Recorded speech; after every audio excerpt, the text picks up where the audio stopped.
आज हम लोग जानेंगे सेल थ्योरी के बारे में। सेल थ्योरी यानी सेल का सिद्धांत किसने दिया, ये बड़ा ही इम्पोर्टेंट टॉपिक है और इससे बहुत सारे प्रश्न आते हैं। देखने में बहुत सिंपल लगता है, लेकिन आज थोड़ा हम पढ़ाते समय बताएंगे कि क्वेश्चन कैसे पूछा जाता है।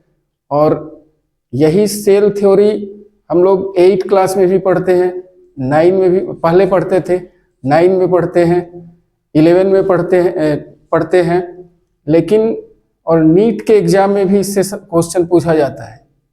लेकिन हर एग्जाम में अलग अलग तरीके से पूछा जाता है। जो दिखता है बहुत सिंपल, उतना सिंपल है नहीं, और कैसे इससे बहुत सारे प्रश्न हम लोग सॉल्व कर सकते हैं। तो सबसे पहले देखते हैं कि सेल थ्योरी दिया किसने था या इसकी शुरुआत कैसी हुई। तो 1838 की बात है। तो सबसे पहले आपको टाइम याद रखना होगा। 1838 में साइंटिस्ट थे मैथियस स्लेडेन। ये क्या थे? एक बोटानिस्ट थे। किस देश के निवासी थे? जर्मनी के थे। इन्होंने चूंकि बोटानिस्ट थे तो ये प्लांट्स की स्टडी करते थे।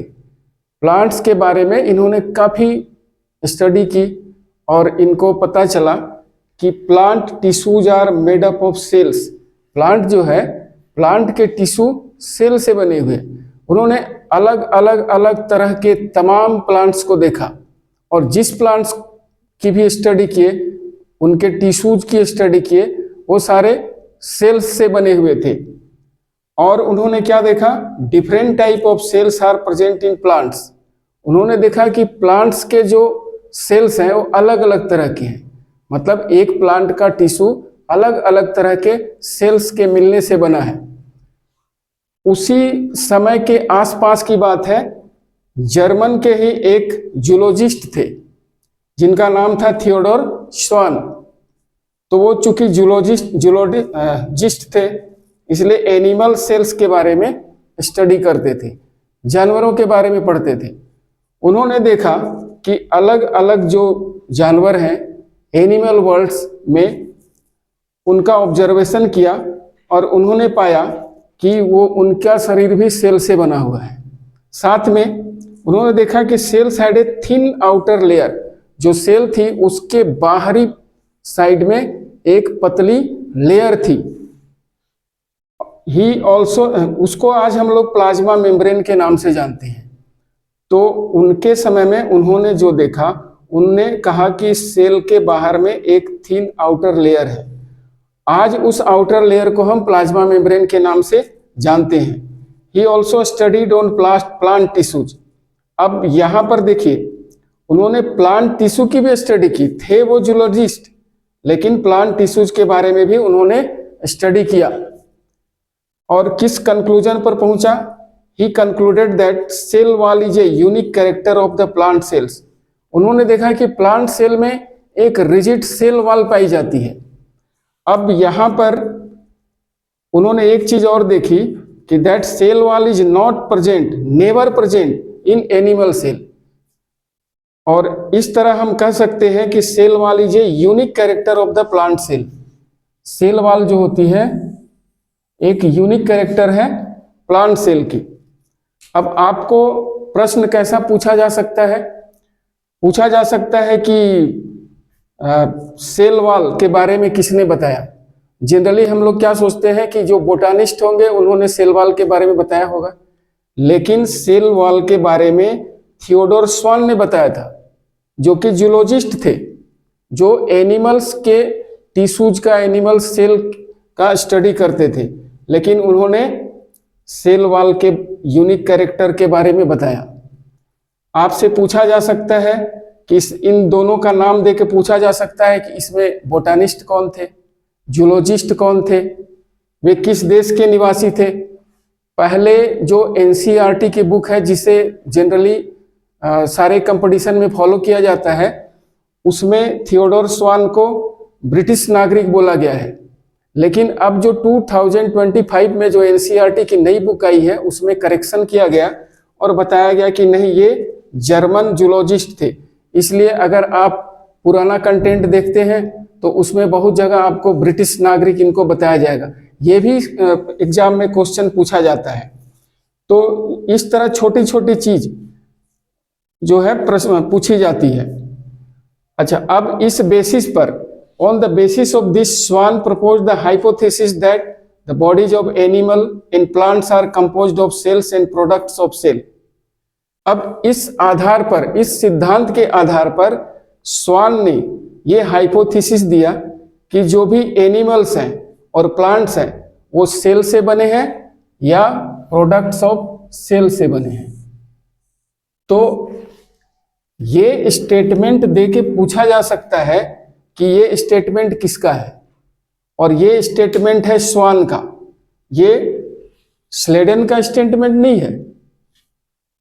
इस आधार पर किसने ये सिद्धांत दिया? स्वान ने दिया। Schwann propose the hypothesis that the bodies of animals and plants are composed of cells and products of cells. Schleiden कहीं और ये प्रयोग कर रहे थे, वो बोटानिस्ट थे, वो प्लांट्स की स्टडी करते थे, ये एनिमल्स की स्टडी करते थे। उस समय इतना कम्युनिकेशन का साधन नहीं था, लेकिन बाद में जब उनको पता चला कि स्लेडन ने ये प्रयोग करके बताया है कि जितने भी प्लांट्स हैं और जितने भी प्लांट्स के टिश्यूज हैं वो सेल से बने हैं, और दूसरी ओर जब वो खुद स्टडी कर रहे थे तो उन्होंने देखा कि जो भी एनिमल्स हैं, एनिमल्स की बॉडी भी सेल्स से बनी हुई है। तो उन्होंने सेल थ्योरी दी। सेल थ्योरी क्या है? सेल थ्योरी दोनों ने मिलकर फॉर्मुलेट किया। सेल थ्योरी क्या कहती है कि ये हम आगे देखेंगे, दोनों ने मिलकर सेल थ्योरी किया। सेल थ्योरी थी कि all living organism are composed of cells and products of cell. Cell theory बताती थी कि जितने भी लिविंग ऑर्गेनिज्म हैं वो सेल्स से बने हैं या सेल के प्रोडक्ट से बने हैं। यहाँ ये जो वर्ड है प्रोडक्ट्स ऑफ सेल, ये थोड़ा सा कंफ्यूजन करता है कि एनिमल्स या प्लांट्स सेल से बने हैं, तो प्रोडक्ट्स ऑफ सेल्स का मतलब क्या है? सेल के अलावा बॉडी में जो कुछ है वो सेल का प्रोडक्ट है। जैसे सेल वॉल क्या है? प्लांट सेल का प्रोडक्ट है।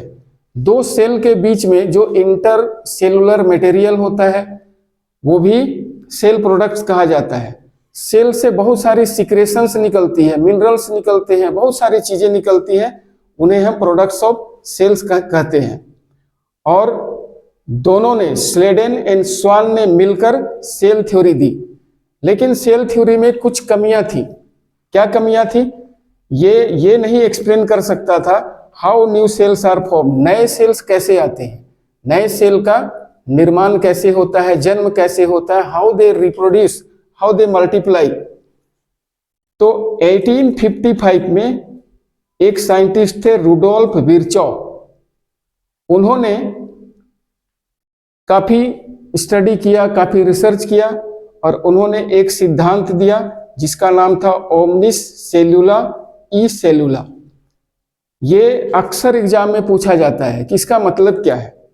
इसका मतलब है all cells arise from pre existing sales.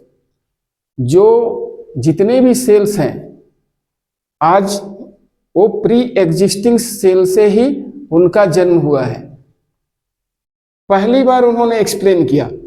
पूछा जा सकता है कि पहली बार किसने बताया था कि cells divided and new cells are form from pre existing sales.